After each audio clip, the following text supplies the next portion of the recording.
जय श्री कृष्णा। राधे राधे। आइए सुनते हैं पुरुषोत्तम मास महात्म्य कथा अध्याय 23। धनवा राजा बोला, हे मुनियों में श्रेष्ठ, हे दीनों पर दया करने वाले, श्री पुरुषोत्तम मास में दीपदान का फल क्या है, सो कृपा करके मुझसे कहिए। श्री नारायण बोले, इस प्रकार राजा धनवा के पूछने पर अत्यंत प्रसन्न मुनियों में श्रेष्ठ वाल्मीकि मुनि ने हंसते हुए विनीत अत्यंत नम्र राजा धनवा से कहा। वाल्मीकि मुनि बोले, हे राजाओं में सिंह सदृश पराक्रम वाले, पापों का नाश करने वाली कथा को सुनिए, जिसके सुनने से 5 प्रकार के महान पाप नाश को प्राप्त होते हैं। सौभाग्य नगर में चित्रबाहु नाम से प्रसिद्ध बड़ा बुद्धिमान अत्यंत बलवान राजा था। वह क्षमाशील, समस्त धर्मों को जानने वाला, शील रूप और दया से युक्त, ब्राह्मणों का भक्त, भगवान का भक्त, कथा के श्रवण में तत्पर, हमेशा अपनी स्त्री में प्रेम करने वाला, पशुपुत्र से युक्त, चतुरंगिणी सेना से युक्त, ऐश्वर्य में कुबेर के समान था। उसकी चंद्रकला नाम की स्त्री 64 कला को जानने वाली, पतिव्रता, महान भाग्यवती, भगवान की भक्ति को करने वाली थी। उसके साथ युवा चित्रबाहु राजा पृथ्वी का भोग करने लगा। बिना श्री कृष्ण के दूसरे देवता को नहीं जानता था। एक दिन पृथ्वीपति राजा चित्रबाहु ने दूर से ही आए हुए मुनियों में श्रेष्ठ अगस्त्य मुनि को देखकर पृथ्वी में दंडवत प्रणाम कर उनकी विधि पूर्वक पूजा की और भक्ति से आसन देकर मुनि श्रेष्ठ के सम्मुख बैठ गया। विनय से नम्र होकर मुनि श्रेष्ठ से कहा। राजा बोला, आज मेरा जन्म सफल हुआ, आज मेरा दिन सफल हुआ, आज मेरा राज्य सफल हुआ, आज मेरा गृह सफल हुआ। जो आप श्री कृष्णचंद्र के सेवक आज मेरे गृह में आए हैं, आपसे देखा गया, मैं ताप पुंजस से मुक्त हो गया। आपको हाथी, घोड़े, रथ से युक्त समस्त राज समर्पण किया। हे मुनि श्रेष्ठ, आप वैष्णव हो, आपके लिए कोई भी अदेय वस्तु नहीं है। वैष्णव को थोड़ा भी दिया हुआ मेरू पर्वत के समान होता है। जो कौड़ी के बराबर शाक अथवा उत्तम अन्न जिस दिन वैष्णव ब्राह्मण को नहीं देता है, वह दिन उसका विफल है। ऐसा वेद के जानने वालों ने कहा है। जो कोई द्विजात विष्णु भक्त हो, वे सब पूज्य हैं। उनका वाणी, मन, कर्म से सत्कार करना चाहिए। ऐसा मुझसे गर्ग, गौतम, सुमंतु ऋषि ने कहा है। जब तक सूर्योदय नहीं होता है, तभी तक तारागढ़ की प्रभा रहती है। जब तक वैष्णव ब्राह्मण नहीं आता है, तभी तक दूसरे ब्राह्मण कहे गए हैं। अगस्त मुनि बोले, हे चित्रबाहो, हे महाभाव, हे नृप, इस समय तुम धन्य हो। ये सब प्रजा धन्य है जो तुम वैष्णवों की रक्षा करते हो। जो राज्य वैष्णव का नहीं हो, उसके राज्य में वास नहीं करना चाहिए। शून्यवन में वास करना अच्छा है, परंतु अवैष्णव के राज्य में रहना अच्छा नहीं है।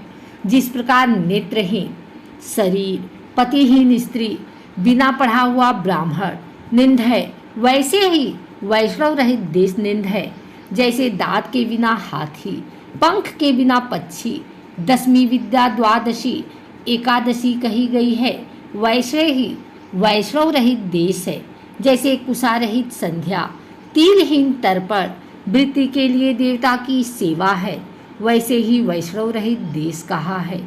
जैसे केशों को धारण करने वाली विधवा स्त्री, स्नान रहित व्रत ब्राह्मणी में गमन करने वाला शूद्र है, वैसे ही बिना वैष्णव का राष्ट्र निंद है। जो श्री कृष्ण चंद्र के चरणों का आश्रय करने वाला है, सत्पुरुषों से राजा कहा गया है, उसका राष्ट्र हमेशा वृद्धि को प्राप्त होता है और उसकी प्रजा सुखी होती है। हे राजन, जो मैंने तुमको देखा, इसलिए मेरी दृष्टि सफल हुई। भगवत भक्त, आपके साथ बात करने से आज मेरी वाणी सफल हुई। हे राजन, मेरी आज्ञा से यह राज्य तुमको करना चाहिए। मैंने इस राज्य में तुमको प्रतिष्ठित किया है, तुम्हारा कल्याण हो, मैं जाऊंगा। श्री नारायण बोले, इस प्रकार कहकर जाने की इच्छा करने वाले श्रेष्ठ मुनि अगस्त्य को चित्रबाहु राजा की पतिव्रता स्त्री ने परम भक्ति के साथ प्रणाम किया। अगस्त्य मुनि बोले, हे शुभे, तू सदा सौभाग्यवती हो और भक्ति से पति की सेवा कर। श्री गोपीजन के वल्लभ श्री कृष्णचंद्र में तेरी सदा दृढ़ भक्ति हो। इस प्रकार आशीर्वाद देते हुए अगस्त्य ऋषि से विनय पूर्वक सिर नवाकर और अंजलि बांध कर चित्रबाहु राजा ने फिर कहा। चित्रबाहु बोला, हे विप्रेंद्र, यह विपुल लक्ष्मी कैसे हुई? निष्कंटक राज्य कैसे हुआ? यह मेरी स्त्री इतनी पतिव्रता कैसे हुई? और मैंने कौन सा पुण्य किया था? हे विप्रेंद्र, यह सब मेरे से आप कहिए, मैं आपकी शरण में आया हूँ।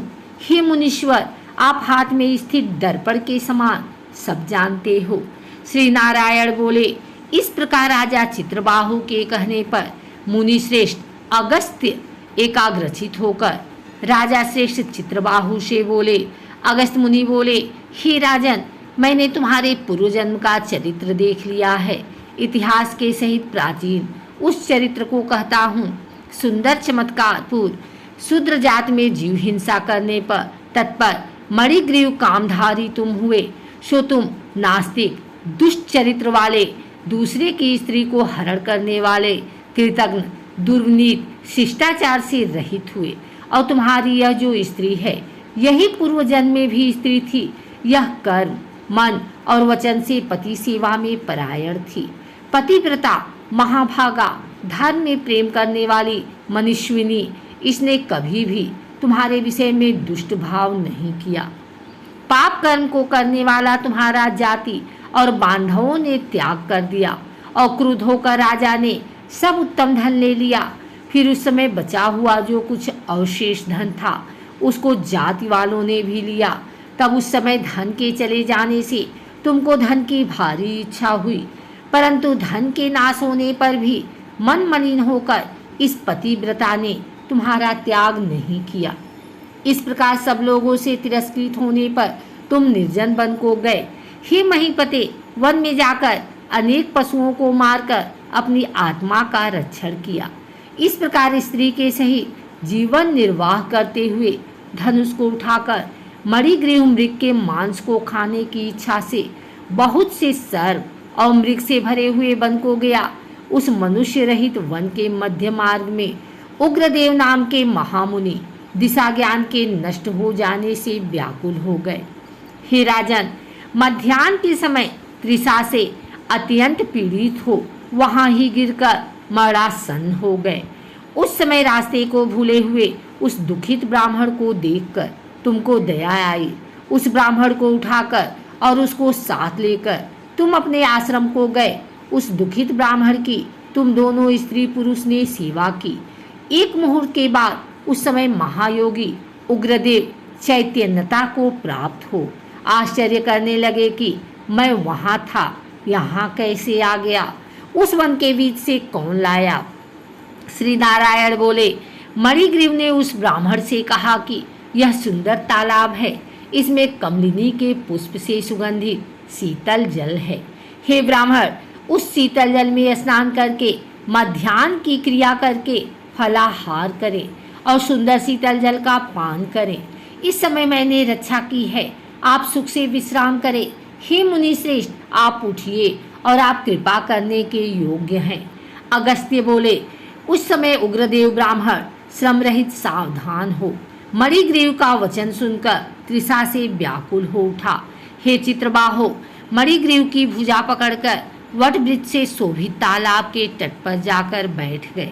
वट की छाया में बैठकर क्षण मात्र विश्राम कर स्नान और नित्य कर्म कर वासुदेव भगवान का पूजन किया। देवता पितरों को तर्पण कर सुंदर शीतल जल को पान कर उग्रदेव ब्राह्मण शीघ्र वट के मूल भाग में आकर बैठ गए।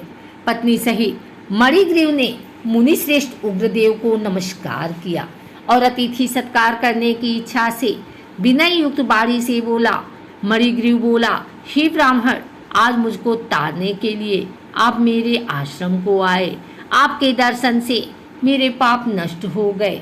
इस प्रकार उस ब्राह्मण से कहकर प्रसन्न मणिग्रीव स्त्री से बोला, ऐ सुंदरी, जो जो स्वादिष्ट पके हुए फल हैं उन आम्र फलों को तुम जल्दी लाओ, विलम्ब मत करो।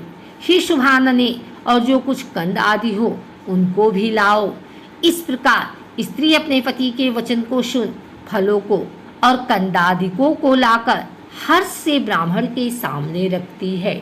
मणिग्रीव फिर मुनि श्रेष्ठ से वचन बोला कि हे ब्राह्मण, इन फलों को ग्रहण कर मुझ स्त्री पुरुष को कृतार्थ करें।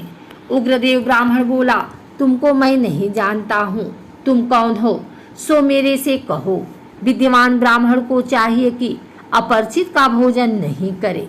मणिग्रीव बोला, हे द्विज शार्दूल, मैं मणिग्रीव नामक शूद्र जाति का स्वजनों से, जाति वालों से, अपने बांधवों से त्यागा हुआ हूँ।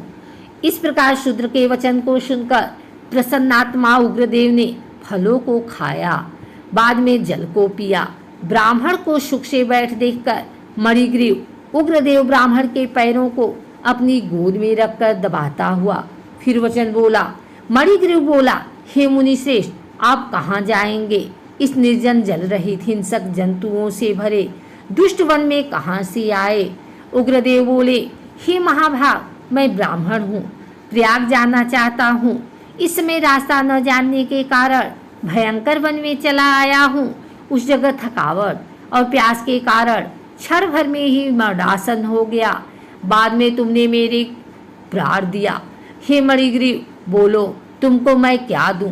हे मणिग्रीव, तुम दोनों स्त्री पुरुष ने किस दुख के कारण वन में आश्रय लिया है? उस दुख को मुझसे कहो, मैं उस दुख को दूर करूंगा। अगस्त्य मुनि बोले।